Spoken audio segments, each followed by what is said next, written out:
Hello and welcome to the Treasured Page. I'm Melanie and this is our quiet crafting space. Today I want to carry on having a look at tissue paper, packaging paper and recycling things that we get through the door on a daily basis. And in this case this was packaging from the inside of the shoes where they stuff it down in the toes. I think it was my son's trainers. There was some packaging, and you find that if you ever buy a new bag or something like that, they tend to stuff the whole bag with this packaging and then you are left with it. And that's great because on this occasion it's a lovely pale grey colour, and I just think that that's really nice working with something that's not already white, so I don't feel like I have to change the colour to make it more grungy or vintagey. It's already done that, and it's already got the scrunch because it's been tightly packaged to pad out the bottom of the shoes. So as one of the challenges that I've been offering on my Facebook page is to make a little pouch. So for this project you're going to need a bit of scruffy tissue paper like that. There's no thickness to it. So it's just shoe paper, bag packaging paper. Some freezer paper is what we're using. If you don't have freezer paper but you may have heat and bond, that's another way. I think shrink wrap works as well, but I can't vouch for that. You're going to need an iron because we're going to be ironing the freezer paper to the tissue paper or the heat and bond to the tissue paper. I've used heat and bond before, it works perfectly. I've not used freezer paper. I've got a roll of this. It was £3.95 in the UK. It's hard for us to get because it's not something you find. You have to order this a bit more from speciality shops. So I don't tend to use it willingly. I use it for craft projects. I'm just going to pull some out to the length of A4, which is that way across is 8¼ inches. Why is it not ripping? Okay, well that didn't work. So I'm going to just cut it. I'm basing it on a standard journal that I may make, which is an A5, and that is half of A4 paper that we use in the UK. So I'm using this as my guide, this scrap piece of A4 paper which has come off of my printer, and I just want the width, so I'm completely out there. I'm going to cut that down. In fact, I can cut both sheets down now. So I'm cutting through the tissue paper and the freezer paper using the top piece of copy paper as my guide. Okay, let's go this way. So my idea here is to iron the crunched up paper to the freezer paper, and then I'll trim down to what size I think I want. I've got a makeshift ironing pad here and my cordless iron, which I use for crafts. That very quickly loses heat, so I need to work quickly. And I just wanted to bring it over to the desk, but it'd been very, very easy to just go and do that at the ironing board, but I just wanted you to see it in real time and how I do it. So I did have it on it wasn't on a linen setting, it was on a cotton setting. I'm trying really hard not to get my iron onto that surface, and I've got the shiny surface up, that's the plastic coating, is touching the paper there, the tissue paper. And I'm just leaving it for a few seconds, so it does need to be a hot iron to melt it, and I'm just going right up to the edge there so I capture in my edge. I'm not too bothered about it because I will cut it down, but just want to make sure that I've caught that in. I could have done it that way as well, thinking about it, then I might not have ironed out all my crinkles. So maybe iron this way. In fact, definitely iron this way. I did that wrong. But that's why I do this, so that you can see. Then you won't gunge your iron up because you're just ironing over paper. Oh, silly me. I can't repeat that because I only had this one bit, but that's okay. I mean, that's a really nice texture. And now I've learnt something as well. So I might even prefer this way round. We'll see. I'll show you the other one that I did, and then you can see the difference. Right, I think I'm there. I think that's it. So that's that. And all this was a tea towel wrapped over the top of a silicone, or 2 tea towels, wrapped over the top of a silicone cookie sheet that we have for the oven. My daughter uses that, so I don't tell her. But it's heat resistant, so I saved my table and I was able to show you in real time the ironing. I wanted to show you this. This is another pouch that I've made, and this is going to eventually be sent to Japan for a friend there. We've done a swap, or we're doing a swap, but we're in limbo at the moment with the amount that postage costs because of what's going on in the Ukraine. Has affected everything. So we're holding on to our projects before we send them out, and this is the effect with heat and bond, but ironing from the other side. So had I done that, I might have got more emphasis on the crinkles, and that's how that can look.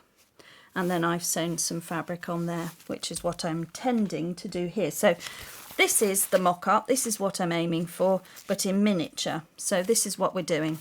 I should have perhaps started with that. I've now got to make a decision on how wide I want this.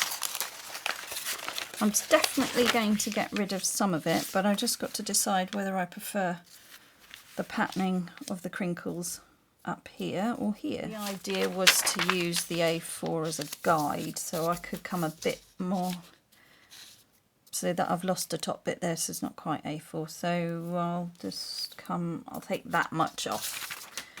That was an exact measurement, wasn't it? Okay, so I know I've got a straight line there. To work out a straight line here, here and here. And we'll just rip off, tear that down, putting the pressure all the way down the ruler. And it doesn't have to be this wibbly wobbly edge, it could just be the straight edge, that's completely fine.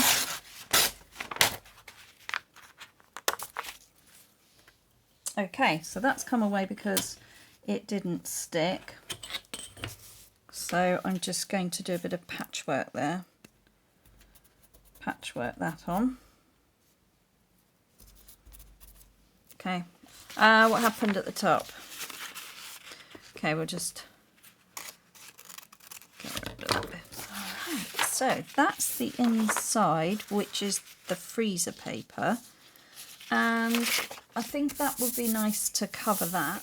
So, once you're happy with your shape and that you feel that you've got it straight enough to make a fold over pouch, you can then work out how wide you're going to have it, and whether you want to come right down with it or whether you want to leave a nice bit at the top. I think what I'll do is I'd like maybe an inch there, so I'll just come up here. I've got to, some of it didn't quite get at the corners, so that's fine. We'll just glue down the corners. We won't worry about the white bit there. And I'm just going to use the bone folder to flatten that out there and there, and I can then sew from there. So then the next thing to do is to cover the inside and focus on the interior of what will be the pouch.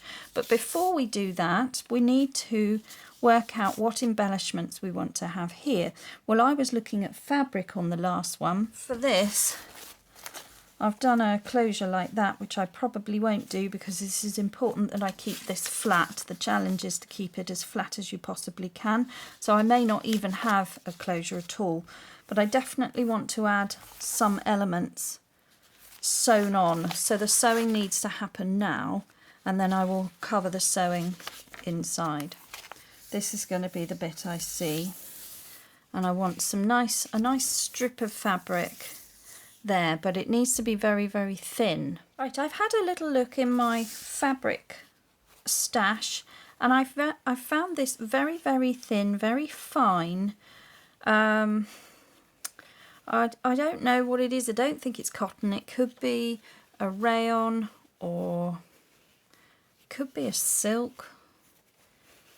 It's definitely very, very thin, and it's also ripping because it's very, very old, and where I've laundered it, it really has started to disintegrate. So it's an old silk scarf. That's what it is. That's what it was. It was a silk scarf, or a handkerchief or something. I'm not really sure, but I've got this, and I think this is going to be what I wrap around, what I sew on. So that's that idea. That's what we'll go with.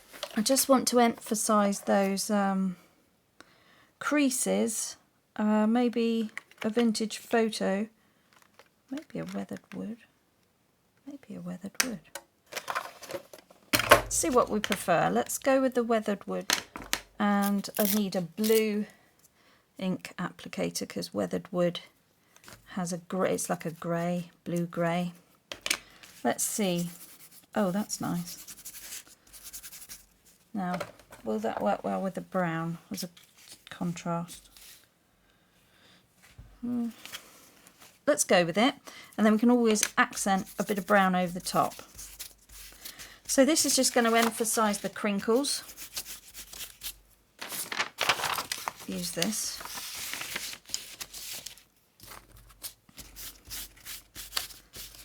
And then along there as well, a little bit of attention to the edges. And give it a worn look, a distressed look, which is exactly what these inks are designed to achieve. That's a wonderful background effect there. I'm quite pleased with that. Okay, so there we are. So far we've got a bit of shoe packaging ironed to a bit of freezer paper. All right, not difficult, just a rectangle, right? Everyone can do that if you've got an iron and some freezer paper. If you haven't, you could use another piece of tissue paper or thin paper and just glue the two together, because all we're really trying to achieve is a little bit of strength, so it's not going to fall to pieces when you put something in it, but it's still flat enough to go in a journal. So this is a really brilliant way of doing it. Now, I don't have to embellish that. I don't even have to do that step at all. I could leave it at that. Maybe put on one of those circle ties, and you can then just glue that down, and that's a really cool pocket. Little label, little flower embellishment, done. Okay, but that's not me. I'm gonna develop it further. So yep, there you are. You could, that's it, done. But now we'll take it a next step further, and we'll develop the idea from there so that you can get more ideas for your time that you spend with me. Okay, I'm going to also cut this down because there's a little bit of sewing on this edge, which will add bulk, and I really must follow what I've set as a challenge, which is to reduce the bulk and keep a very thin project in for the journal, just to keep it very, very neat and thin, because by the time you put some journaling cards or papers inside, you're automatically, I'm going to use that, it's lovely, you automatically add bulk. So I'll just chop down the sides here. I think that bit is already okay. All right,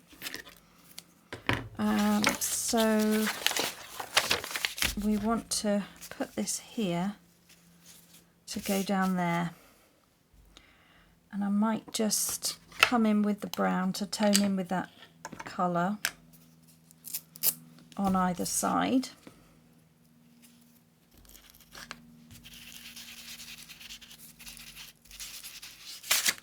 Well, that changes it again, doesn't it?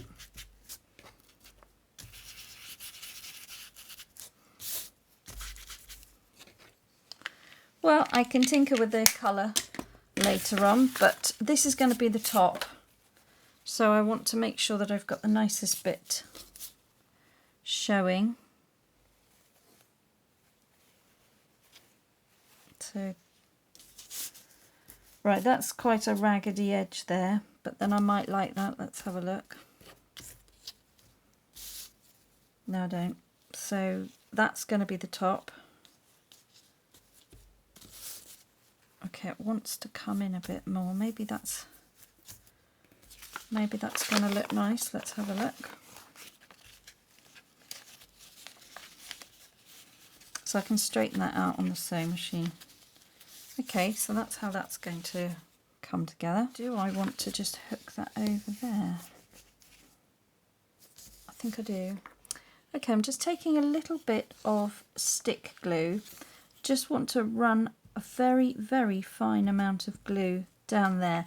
Just want to hold this fabric. I just want to roll the fabric over the top and hold that down.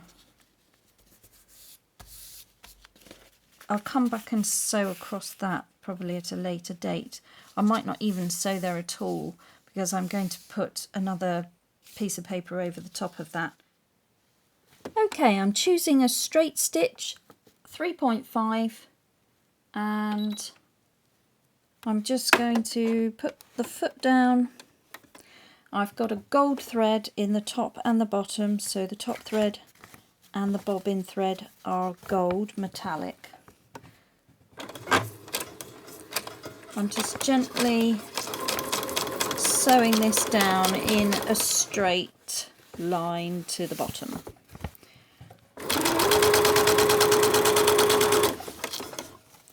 And I'm just sort of moving the fabric about to allow me to get that to come down. Feeling like I might need to take a little bit of length off of the bottom here. Okay, I'm adding gold bobbin thread to the bottom here, and when you're putting a bobbin into a brother machine you want to make sure that the bobbin looks like a P as it drops in, so the top of the P is the bobbin and the tail of the P is your thread, and then that's the right way to load your bobbin.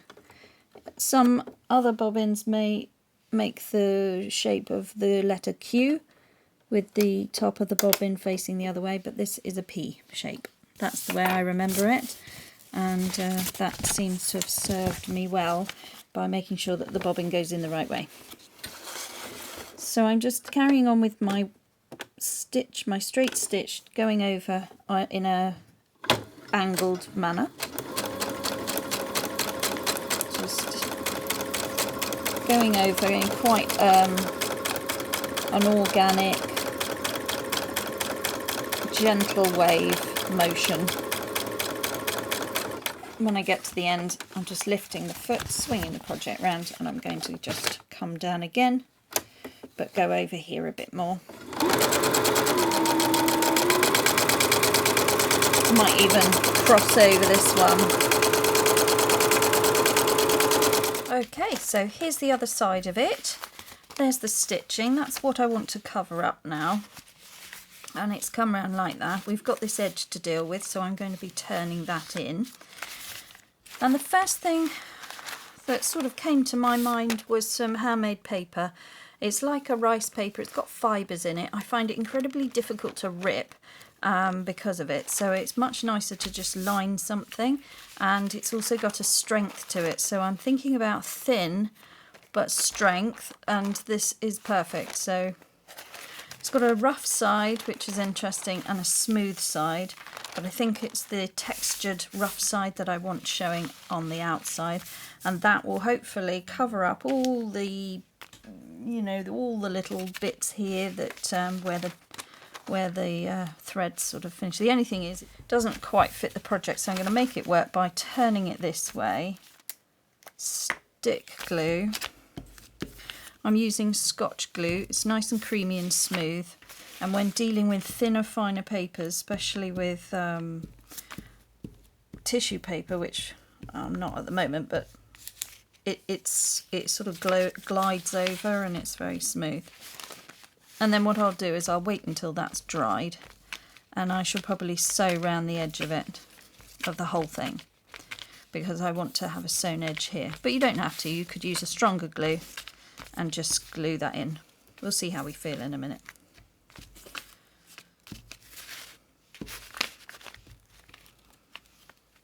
So that's going to be stuck down over here. As long as I get it okay at the top, because I can always just trim down the sides. You can see the stitching through, but I don't mind that at all. I think that just adds to it. It looks like there's interesting detail going on within the paper. I'll use this straight edge one here, line it up with the other edge. See, it's just hopeless when it comes to tearing because of all the fibres that go every which way. But it does leave a little fluffy edge there, so that's quite nice. I've come over a bit here. Oh, now I love that. If I can achieve that there, that would be great, but I'm not sure how to do that with such a small amount. I just need to get the pressure right.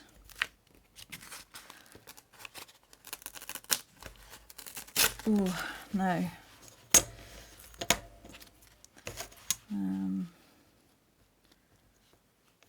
Oh, I wish I'd left myself more to play with, because I didn't realise it was going to leave such a lovely texture. It's working, sort of. See if I can do the rest by hand. Okay, it's coming now. So I'm turning this bit in as well. So I'm going to stick that bit down there.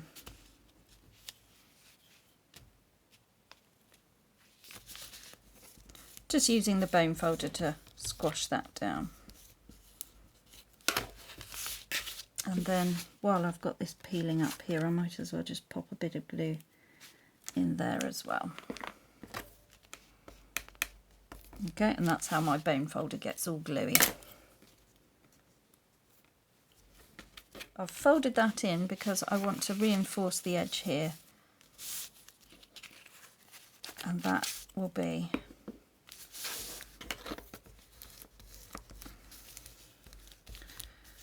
my pouch. And I think because I'm getting some pulling up bits here where the freezer paper hasn't quite stuck, I might want to go round with the sewing machine around the whole edges, stitching up there, and then carrying on all the way up across the top and down, I think. Perhaps I want to go the other way, so the stitching's on the outside. Maybe a zigzag stitch just for a contrast. I'll be back with that. Okay, so I've stitched around it. I changed my mind at the sewing machine and did a straight stitch instead of a zigzag stitch, and that just echoes everything that's also been put on there, and that's the result. And I think that that's nice. I've left the threads to cut or not to cut. The lady receiving it can decide. And then over here, that's the back, and the whole thing's incredibly thin. So that's the inside with the texture there. I might put something up there, I'm not sure, but it all works. So that's no need to keep fiddling too much with it. But if you can see there, I've got some rips in the fabric here. That's natural tears, worn fabric, very old vintage. So I might emphasise that with a little bit of gold paint just to echo the thread. Otherwise, oh, I've got a bit of stick down here from the glue, so I just loosen that up, and there's my pocket. That's what's happening here. I just want a closure because I'm not happy with the popping up, and that's because the fabric has been pulled taut, so it does pull up, which is great, but also part of the challenge was to think about a closure. Or not, you don't have to have one, but if you wanted to make something thin, a pouch, and you'd like to have a go, you can think about the closure.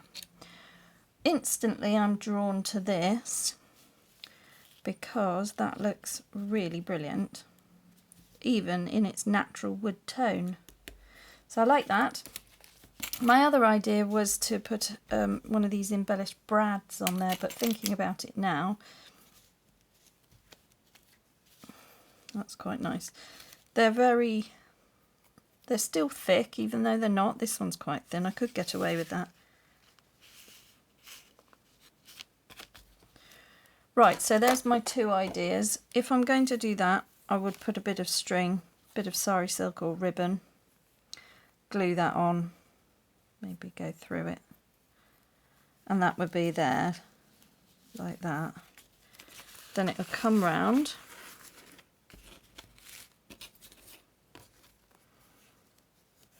Oh, yeah, then it would come round. I don't know whether I'd need another bit to go round again.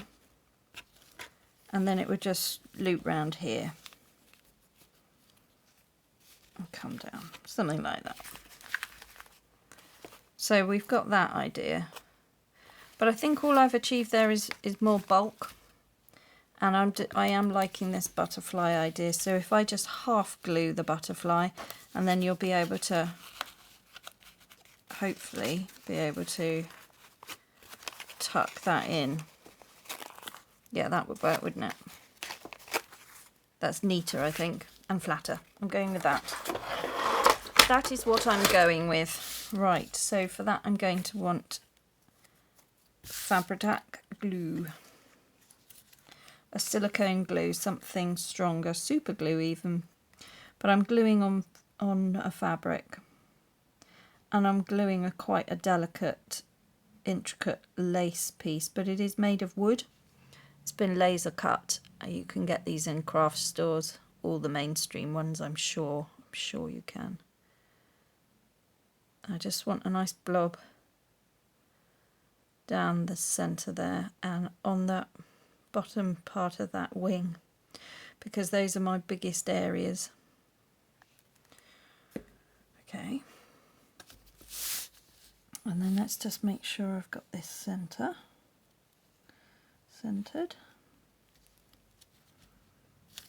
And then I want to just hold that down to allow it to set up with the paperweight. There we go.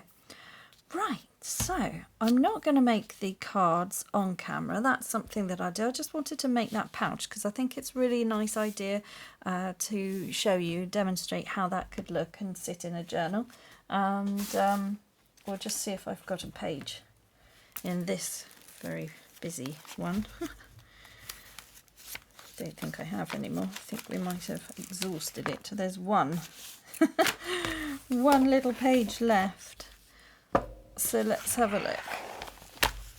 Oh wow, so that's going to tuck in there. Or it could do. I mean, it's not going to me. I don't mind the overhang. I think that's great because there's a bit of interest. And there you are. That's how that would look in a journal. Or it could go the other way. It could go that way, couldn't it? Multiple options. It doesn't even need to be pinned in. You could even do a hinged idea, so you could flip that open to still gain your writing space. And then you could pin things to this with a little not paper, what do I mean? Safety pin, little safety pins, little tags, notes. So that's great, like that. And I've just got a little cotton bud that I use. Q-tip type idea here. I just wanted to emphasise that bit, and then I think there was a bit under here. We can't see it now because I've stuck the thing on, so that's great. Yep, that's fine. And just maybe a little bit on the wing of the butterfly. Or actually on the butterfly, let's make it a little bit gold. Just to feel like we did something rather than just use it as is. Just need to feel like I added my little art touch to it. To give it my treasured seal of approval. Lovely, lovely, and I like that, so that's nice. And then let's just put it back together.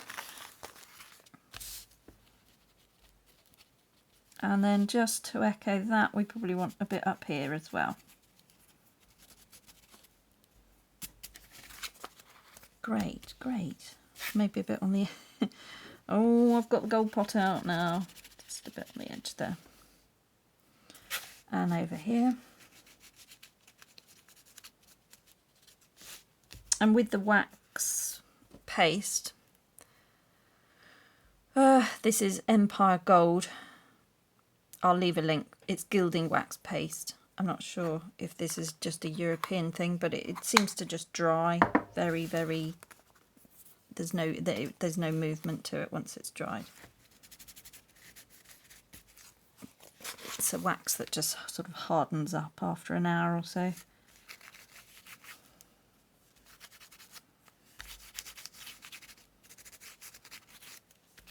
And then what you could do is go a bit more inky, emphasising the edges, and I think I'm just going to leave that. I think that's absolutely brilliant as it is. And what else might you want to do to it? Oh, I had thought I could dangle a charm off there, but I think that's just too much. You've got to also know when to stop. So I hope you have enjoyed what we've done here today. I hope that's given you some inspiration to maybe go and sew or glue a piece of fabric onto the back of your folded pouch, and then easy peasy lemon squeezy, a nice little pouch for your journaling cards, and or to keep stickers and things that you might want to keep for yourself. Oh, why is that one so short?